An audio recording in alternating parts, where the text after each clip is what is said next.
com uma segunda pele, calo. Muy bien, aquí estamos en un nuevo bloque de 678. Queríamos conversar sobre el tema Gaza. Hoy, Moyano, te vimos justo en el noticiero pasando una cosa rarísima, no sé si rarísima, en la CNN. Contalo qué pasó. Bueno, sí, le robo a Sandra una preocupación que ella permanentemente instala en el programa, que es esto de preguntarnos por qué la información internacional está tan sesgada en los medios de Argentina, y en la televisión pública tenemos un ejemplo de que a veces podemos tener un espacio de reflexión. Acá hay justamente espacios para la información internacional, y me parece que no es en vano. Hoy lo que pasó, que se supo este fin de semana, es que una periodista, Diana McKnight, es una británica que estaba cubriendo el conflicto, los bombardeos en la Franja de Gaza, y ella en su informe al aire, mientras va contando, dice, bueno, acá estamos viendo que hay personas que están celebrando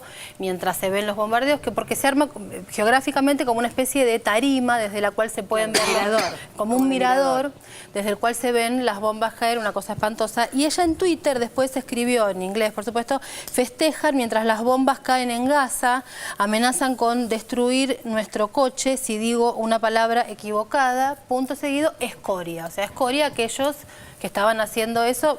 Sí. Y esta mujer fue retirada de ahí, destituida de ese lugar y reasignada a Moscú de modo inmediato, y salió la CNN con un comunicado oficial diciendo que eso no podía aceptarse, que había sido un lenguaje fuera de lugar.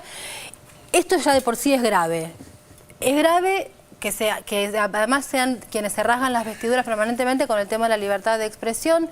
Hace días nomás acá Clarín salió un informe de una relatora de la OEA diciendo lo pésimo en libertad de expresión que estamos en América Latina. De esto ni una palabra, y cuando uno hace un recorrido de lo que de cómo se presentó esta información en el mundo, es en medios muy marginales que aparece esta información, en las redes y demás, pero no fue algo que tomara realmente dimensión de lo que significa, ni lo que está pasando en la Franja de Gaza, ni cómo estamos viéndolo, porque con esa óptica que nos permiten ver es que conocemos. Con una mujer dice esto está mal, la sacan del lugar. Moca. Sí, estamos asistiendo a un nivel de irracionalidad brutal por parte del Estado de Israel. La idea, por supuesto, no es simplificar y pensar que el problema está de un solo lado, pero el tipo de, entre comillas, solución que se está aplicando a esto, esta idea, esta especie de consigna que hay, déjenle las manos libres a Israel para que finalmente gane la guerra. La pregunta que queda flotando es ¿qué significa ganar la guerra? ¿Es esperable que jamás se doblegue ante la mera imposición de la violencia terrorista? ¿Es pensable una supuesta lucha contra el terrorismo con estos métodos, con 500 personas muertas, de las cuales en buena parte son civiles y son absolutamente ajenas al conflicto? Yo creo que esto está marcando algo, decíamos antes, un problema de liderazgo global. Ahí está comprometida la política de Estados Unidos, una política que en este momento se vuelve casi evanescente. No hay una política, lo único que hay es un admitir y un absolver de toda culpa al Estado de Israel, con lo cual Estados Unidos está cargando una mochila muy pesada, porque esto es obvio que no podría ser este escenario, este modo de solucionarse, entre comillas, este modo de resolverse una crisis añeja, es impensable sin la presencia de Estados Unidos. Y la presencia de Estados Unidos hoy es la condescendencia con el crimen. Entonces me parece que acá yo comparto la posición que ha tomado la Cancillería argentina, el gobierno argentino, de demandar que rápidamente se ponga fin al uso de la violencia y que se vuelvan a abrir espacios de conversación que serán pesados, serán largos, serán tortuosos, serán casi imposibles, pero es la única manera de pensar un futuro. No hay un futuro con un pueblo palestino excluido de toda posibilidad, de todo derecho respecto de sus territorios. Eso es terminante. Sí, simplemente decir que en este nuevo episodio de salvajismo hay el choque entre dos utopías reaccionarias. La utopía reaccionaria de que el pueblo palestino va a disolverse, y la utopía reaccionaria de que el pueblo israelí se va a disolver. Ninguno se va a disolver. Y eso quiere decir que están condenados a vivir en un mismo territorio sin matarse. Entonces, a partir de ahí hay que empezar a pensar cosas. Vamos con el informe que teníamos preparado sobre esta discusión que está siguiendo, Víctor Hugo, sobre este debate sobre si los alemanes fueron o no racistas. Lo vemos. Pasan los días y el debate crece. ¿El festejo alemán fue racista? El debate crece y las opiniones son tan diversas que hasta logran coincidencias ideológicas en gente que se encuentra en las antípodas. El festejo este de los alemanes a la llegada de Berlín ayer, ¿lo viste? So gehen die Gauchos gehen so. So gehen die Gauchos gehen so. So gehen die Deutschen gehen so. So gehen die Deutschen gehen so. So gehen die Gauchos gehen so. So gehen die Gauchos gehen so. Und so gehen die Deutschen gehen so. So gehen die Deutschen gehen so. ¿Lo viste? Sí, mira, y te agradezco que me preguntes porque me gustaría aclararlo porque A ver.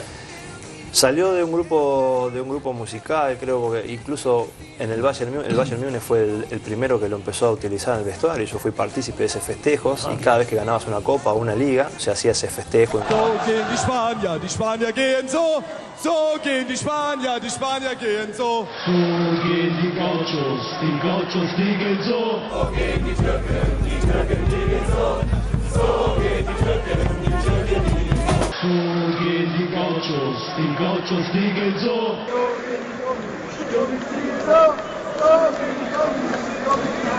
Cada vez que ganabas una copa o una liga se hacía ese festejo y bueno, y en este caso nos tocó a nosotros. Yo creo que hay que bancársela. Una referencia más bien personal, algo insólito que le pasó a quien les habla en estos momentos. Hubo un festejo de los jugadores alemanes. Aquello de los gauchos caminan así y ellos caminan maravillosamente erguidos.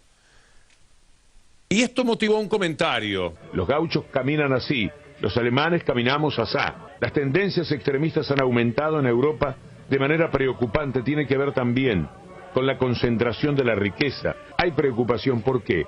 Porque el día que ganan, decenas de miles de personas acompañan el hecho xenófobo y racista de los jugadores alemanes. Hicimos el comentario que motivó una reacción, aquí ni hablemos, inmediatamente, casi de rodillas fueron a implorar perdón ante los alemanes, pero también en el resto del continente y en otras partes del mundo. Van a ver ustedes, qué curioso resulta. Víctor Hugo Morales, él es uruguayo, pero hace periodismo en Argentina.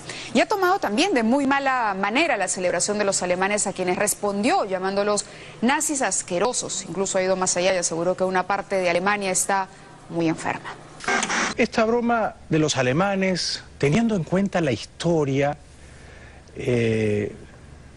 pudieron habérsela ahorrado. Víctor Hugo Morales, que es un periodista uruguayo afincado en Buenos Aires, muy inteligente, muy brillante y con una oratoria muy caudalosa, dijo un par de cosas atinadas al respecto. Pensando así como esos jugadores mataron 6 millones.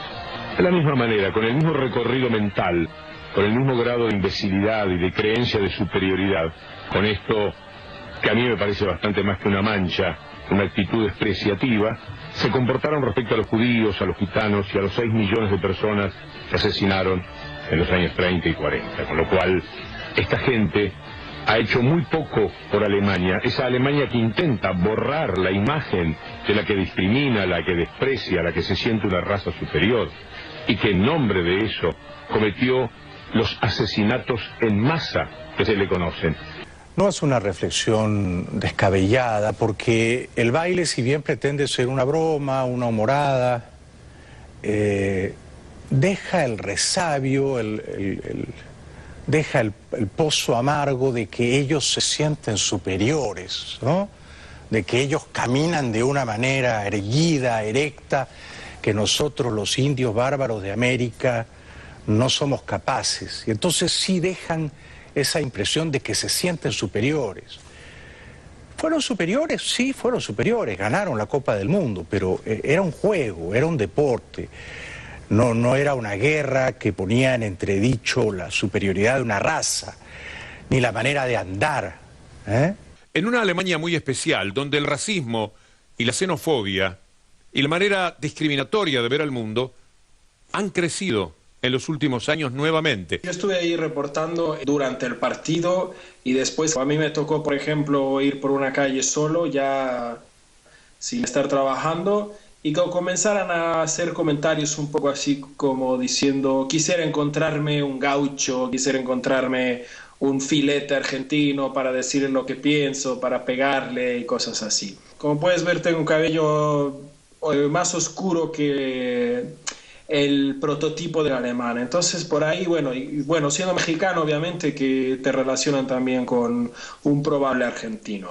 Relacionado con ese aumento del poder económico y político que han tenido sobre el resto de Europa. Entonces empiezan a mirar por encima del hombro al resto del mundo. Die Argentinier an sich, wenn man hört, dass die Fans sich am Stadion zusammensitzen, obwohl sie gar nicht die Tickets dafür haben. Und andere Gäste müssen dann gucken, wo ist mein Platz, und der ist besetzt, und müssen dann irgendwo sich hinstellen oder so.